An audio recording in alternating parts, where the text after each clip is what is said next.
nós estamos ligadas, queremos ser respeitadas. Juntas somos mais fortes, juntas somos melhores. Ouçam a nossa voz, é bom saber que não estamos sós. Podemos ser o que quiser. Toda mulher, toda mulher, toda mulher. Olá, no programa Toda Mulher de hoje, nós vamos falar sobre uma iniciativa virtual que surgiu durante a pandemia do novo coronavírus para ajudar mulheres a enfrentarem um grande problema, o alcoolismo. Segundo dados do Ministério da Saúde, o consumo do álcool entre a população feminina cresceu de 7,7% em 2006 para 11% em 2018. As internações de mulheres por causa do uso abusivo da substância também aumentaram em 19% entre os anos de 2010 e 2018. Para falar sobre esse tema, eu recebo no programa de hoje a idealizadora do coletivo Alcoolismo Feminino, Graziela Santoro. E converso também com a psicóloga especializada em dependência química pela Unifesp, Cláudia Leiria. Graziela, eu queria começar conversando um pouco com você, né? Você é alcoolista em recuperação e eu queria que você contasse um pouco como é que foi esse processo de descobrimento para você, como você se descobriu uma pessoa alcoolista. Na verdade,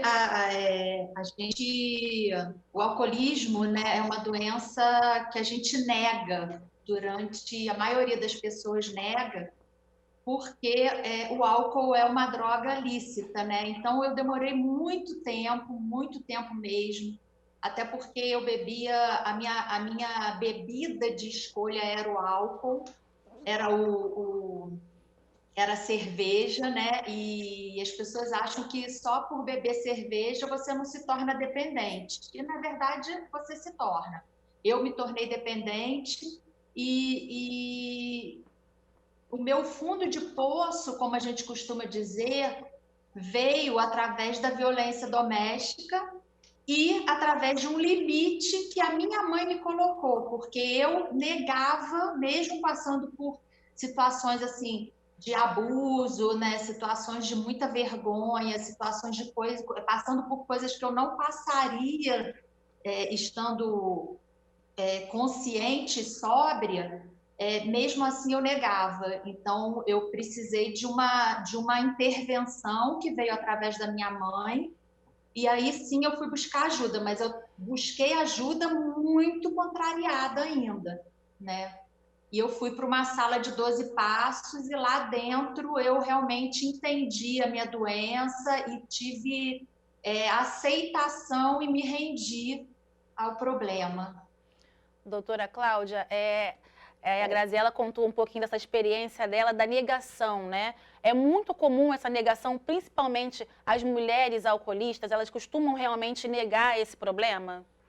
A negação, ela é muito presente, né? No caso de dependência de álcool, porque a negação é uma forma da pessoa proteger o uso, né? Então, ela precisa negar para continuar tendo aquele comportamento. E em relação à mulher, isso ainda é mais prevalente, porque existe muito ainda o estigma, né? A mulher ainda sofre o estigma por ser uma mulher alcoólica. Graziele, é muito comum o anonimato nessa situação, né? E você decidiu não só se expor, mas também ajudar outras pessoas. Eu queria que você falasse um pouco da importância de ser essa pessoa que tem esse problema, mas que decidiu demonstrar a importância também de falar sobre esse problema. Justamente pelo que a Cláudia falou, do estigma, né? A gente já vive uma sociedade muito masculina, né? Como é dito, né? A gente morre só por nascer mulher, né? Então a pressão social em cima da gente é enorme, né? As questões emocionais também são fortes, né? Eu falando por mim, né? Eu sempre me cobrei muito, né? É mãe, é profissional, é esposa, uma série de coisas. Então, durante muito tempo na minha recuperação, eu via mulheres entrando em recuperação e não conseguindo ficar por vergonha, por medo. por preconceito, por muita culpa, e isso sempre mexeu muito comigo. Então, chegou uma hora que eu falei, não, por que o anonimato? Por que que eu tenho que... Eu até entendo e respeito a questão do anonimato, tá? Acho importante para muitas mulheres que estão no início da recuperação, mas eu acho importante a gente levantar essa bandeira, sabe? De falar, olha, é uma doença. Eu poderia ser uma diabética, mas eu sou uma alcoolista. Minha doença é essa, né? Eu não vou me culpar e me matar e me prejudicar mais por eu ter uma doença. E é essa a nossa missão, sabe? A missão do nosso coletivo. Não sou só eu que saiu do anonimato, outras mulheres se juntaram a nós e saíram do anonimato para levantar essa bandeira, para mostrar para essas mulheres que ainda estão envergonhadas e com medo e se culpando, de que é uma doença, e é uma doença progressiva. Então, elas precisam procurar ajuda para tratar a doença, né? E como a Cláudia diz, né, trocar a culpa pela responsabilidade de construir uma nova vida, uma vida que é possível ser feliz sem o álcool. Então, é isso, assim, a gente tem essa vontade, essa missão no coração de falar para essas mulheres que estão sofrendo ainda.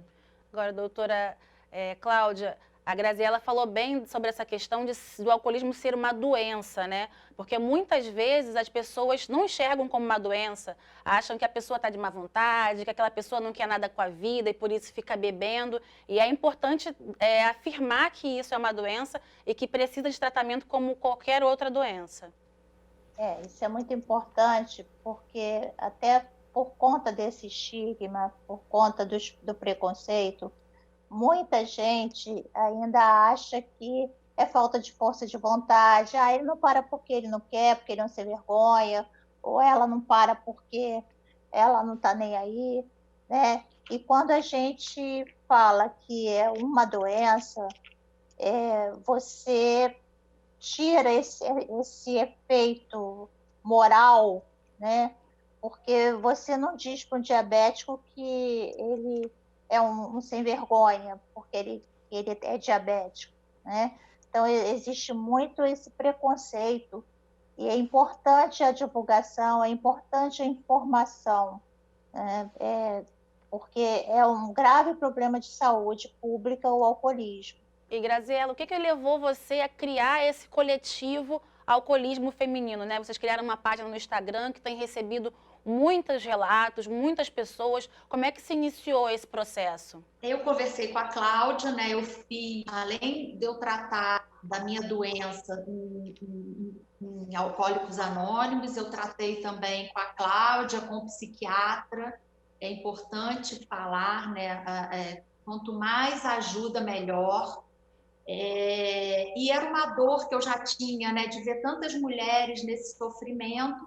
Conversei com a Cláudia da ideia da gente criar um coletivo, de levar a mensagem nas redes sociais, da gente ter uma ponte, né, entre a dor dessas mulheres, o sofrimento e o tratamento, a recuperação, a busca por ajuda. Ela topou. Conversei com a Denise, que é uma companheira, uma amigona minha, também alcoolista, né? Sócia da gente no coletivo também. No início, é uma das fundadoras do coletivo, e elas toparam. A gente foi para as redes sociais. Eu acho que a questão da pandemia, né, a gente costuma falar em sincronicidade, a gente teve esse desejo, e a pandemia, junto com a pandemia, e a gente foi para as redes sociais, as mulheres começaram a pedir ajuda, a gente criou um grupo de WhatsApp. Hoje são, na verdade, 5 grupos, divididos por regiões do país. Tem um grupo específico para mulheres LGBT, né?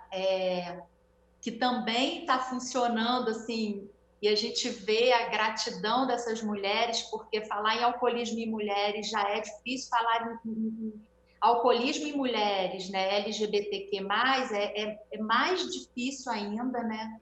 Então, hoje a gente tem em torno de 160 mulheres em recuperação. A gente faz reuniões, né, com elas, a gente conduz essas mulheres, acolhe e conduz para que elas busquem ajuda profissional e ajudem grupos de 12 passos.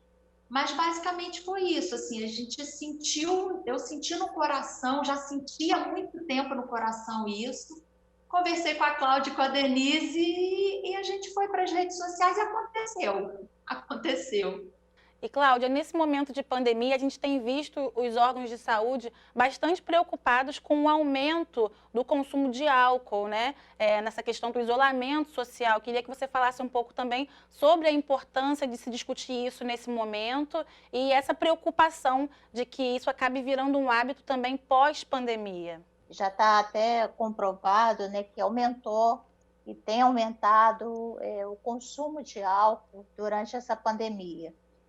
E o risco é não só, a gente não vai falar da pessoa vai virar um dependente de uma hora para outra, né?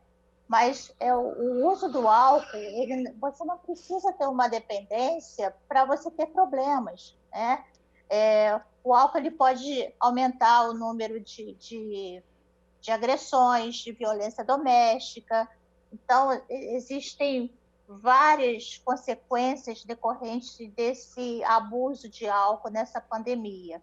E é lógico que se a pessoa continua com essa frequência, se ela tiver vários fatores de risco, ela vai continuar bebendo mesmo depois da pandemia, e isso pode levar a desenvolver, né, o alcoolismo. Eu só queria falar uma coisinha, porque quando se fala em doença, que é um termo usado, né, o alcoolismo é uma doença, mas a Organização Mundial de Saúde, ela chama de síndrome de dependência de álcool, porque ela vai englobar a presença e a intensidade dos sintomas ao longo de um contínuo de gravidade. Porque quando você fala em doença, você tem aquela ideia de tudo ou nada. A pessoa é alcoólica ou ela não é alcoólica.